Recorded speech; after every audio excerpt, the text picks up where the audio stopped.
I also would like to recognize some other people that are in the room. And first, again, County Executive Ken Allman, all the way from Howard County, and soon to be our next Lieutenant Governor. Thank you, Ken, for coming in. Senator Kathy Klossmeyer could not be here today, but Renee Smith is here representing her. Thank you, Renee. Delegate John Oshesky Jr. Soon to be our next senator. Delegate Mike Weir Jr. Julie Enzer, Clerk of the Court. Grace Conley, Registrar of Wills. Scott Schellenberg, our state's attorney. Chief Judge Billy Evans.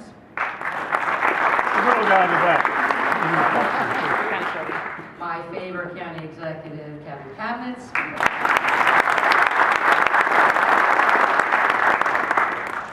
Sheriff Jay Fisher. My friend and mentor, former delegate Nancy Hubers.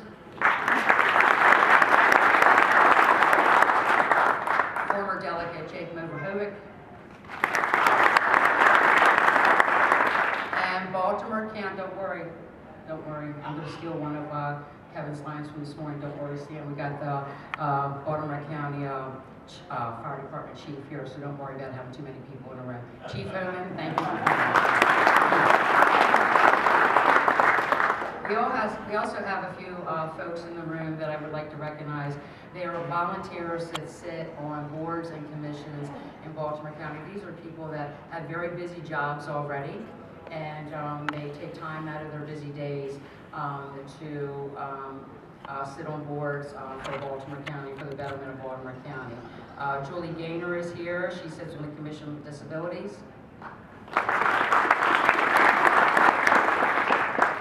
Mary Groover Byers. Mary sits on the Commission for Environmental Quality and also is an employee here at Also, H.B. Bhandari. He's on my Pedestrian and Bicycle Safety Committee. Stacy Wallace is here also, and she sits on the Human Relations Commission. And Jane Michael sits on the Arts and Science Commission, and she is also a volunteer and sits on the board of the Glenn L. Martin Aviation Museum. Larry Schmidt, is that you sitting there on the back? If you please take a bow. Thank you so much for the education. So thank you all for coming out today, and I also would like to thank my staff, J.B. Osborne, Doris Poland, and my intern.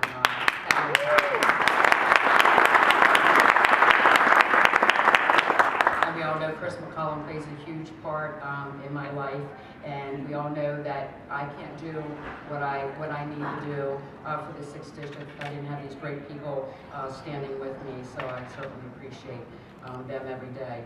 And we all know behind every fabulous woman is a good man, and that would be my husband, Red.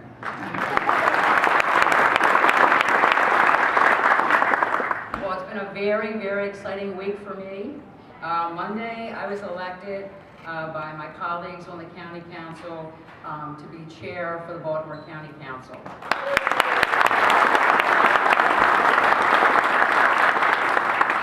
I'm really, really excited about being in that role and working with the administration and working with my colleagues on a different level, and I'm sure it will have its challenges as also with many rewards.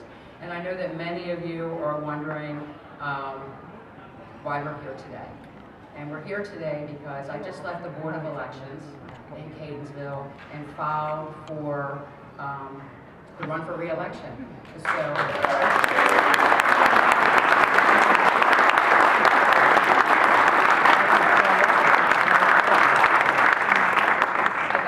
Perfect opportunity to make the announcement of becoming chair and my re-election and being here in this wonderful hospital.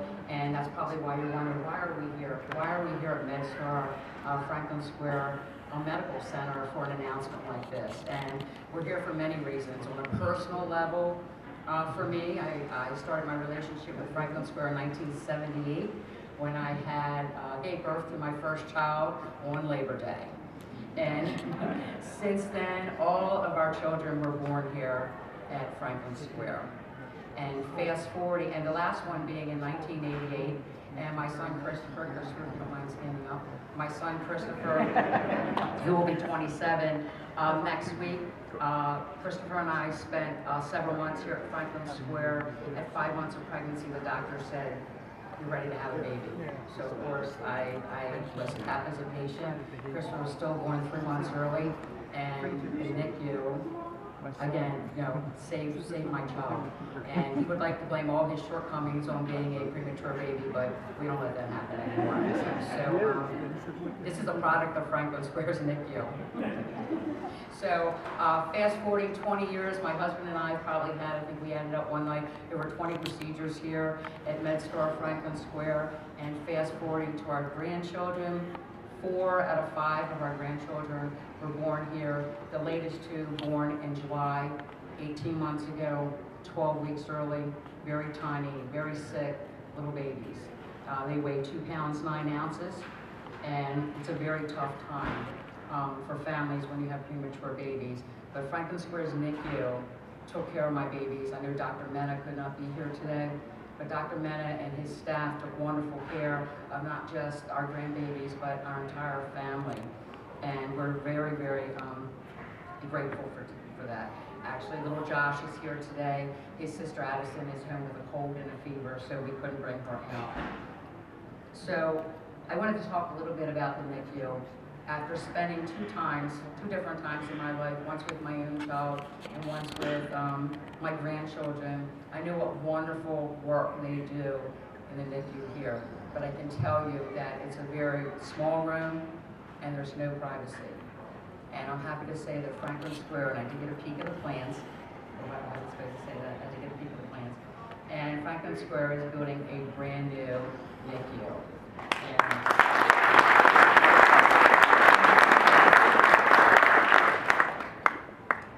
that is going to be such a wonderful thing for the community. Just as a parent and a grandparent, I can tell you that when your baby is sick, whether it's from an illness or from a premature birth, you need privacy. You cannot celebrate the happy milestones that your baby's making that day when the baby next to you is struggling that day.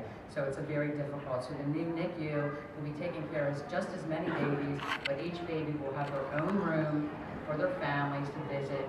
Each nurse will have 2 babies, and I just can't wait for the groundbreaking, and I can't wait to go ribbon cutting with you, Sam. I'm just so excited about the NICU. And that's because Franklin Square recognizes the needs of the community. Now, many people may not know that Franklin Square Hospital is the largest employer in my district and in eastern Baltimore County, and only second to the Social Security Administration in Baltimore County. They have over 3,635 employees here at MedStar Franklin Square, and that's not counting the affiliated doctors. You may not know it's also the busiest emergency room in the state of Maryland. They are serving our communities and recognizing the needs of the people that not only live here in the 6th District, but live in eastern Baltimore County and surrounding jurisdictions. But they saw the need to build the new NICU because they knew the current one just wasn't doing what it needed to do for families. It's seeing that vision, and Sam has had that vision since he's been here.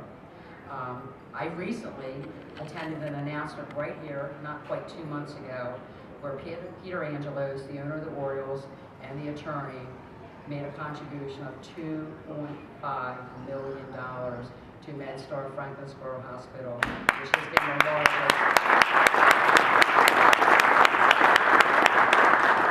the largest donation made in history, and that was to create the Angelos Center for Lung Disease. And we all know, for us that live in eastern Baltimore County, due to Sparrows Point, We have a lot of people that suffer with lung disease and lung cancer. So again, it's a much needed service for Eastern Baltimore County. The hospitals also recognize the need to build a new resource center. And I'm happy to say that the county executive, the Baltimore County, and the state and the hospital, through the partnership, it's a $14 million venture, $4 million of it coming from Baltimore County. They will be building a new resource center, which is for our homeless families and also has many, many services for low-income families. So I couldn't be more thrilled to be a part of that. I don't know if any of you noticed the flashing light coming up Franklin Square Drive. If not, I have a picture of it. There are two. There's one down by King Avenue, and there's one once you turn off of Rossville. And this was something that the first meeting I had with Franklin Square was brought to my attention about safety concerns. You know, we have an MTA bus stop, we have the shelter, children being picked up by school buses.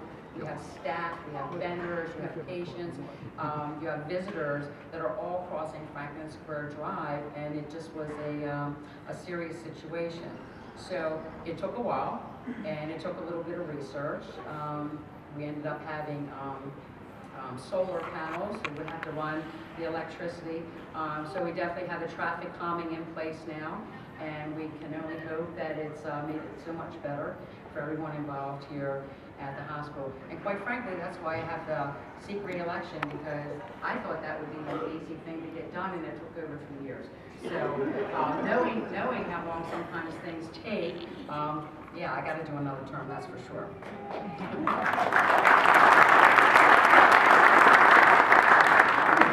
Also, I'm sorry that Dr. Sandra Curtinitis could not be with us today, the president of the Baltimore County Community Colleges.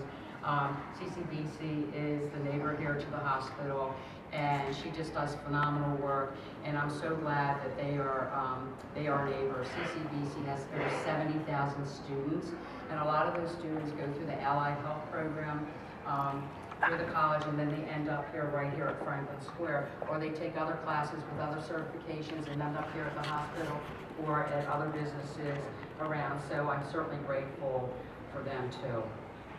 So Franklin Square sits right in the center of my district. I serve from Parkville to Essex, and there are so many great opportunities things that are happening in the 6th District. One is housing right across Rossville Boulevard, the church-owned property over there. I rezoned it through the CZMP process, and we're going to have 350 units workforce housing built, and a 2-story, 12,000 square foot clubhouse for the residents that live there, and a 3-story, 75,000 square foot office building. Sam, you might be interested in a little bit of that space over there, so you might be able to see Mr. Klein over there. I would imagine that this would be a very sought out community for the folks that live here. That work here at MedStar Franklin Square, and also who work at CCBC, who are students there. This is a new type of housing that they haven't built anything like this in over a decade. So I think it's really going to be an improvement for the area. The hospital is also, located at Interstate 95 and 695. Logistically, it's just a great place for opportunities of mixed uses in this area, from housing to restaurants to new business parks. And they all mean jobs. That's all that means, are jobs, jobs, jobs. And the construction of these, the buildings, and then the jobs hereafter. And we all know about all the new homes that are coming up on Route 43 known as Greenway. And I know that the majority of those families will be making MedStar Franklin Square their hospital once they're all moved in. And all those families will be supporting the businesses in the area. And we know that strong businesses build strong communities. There's new businesses coming up on Campbell Boulevard at Philadelphia Road. We have a Merritt Athletic Club under construction right now. It's geared for families, indoor and outdoor pool. We have a Chipotle coming to White Marsh. So I'm real happy about that. And we have a lot of inline restaurants and new retail coming. So let's talk about some projects that have already happened since I've been in office, working together with you, because your priorities are my priorities. These are projects that were paid for by you with your tax dollars that you now can see and use. And we know that your tax dollars matter on the local level. Okay, very seldom do you get to see the other, but you always get to see the local because your tax dollars do work for you. Air conditioning was the county executive can tell you that parents or everybody wants air conditioning in their schools, and I'm happy to say with working with the county executive and the state, we were able to, thank you Mike, we were able to, and John, we were able to air conditioning 5 schools in my district.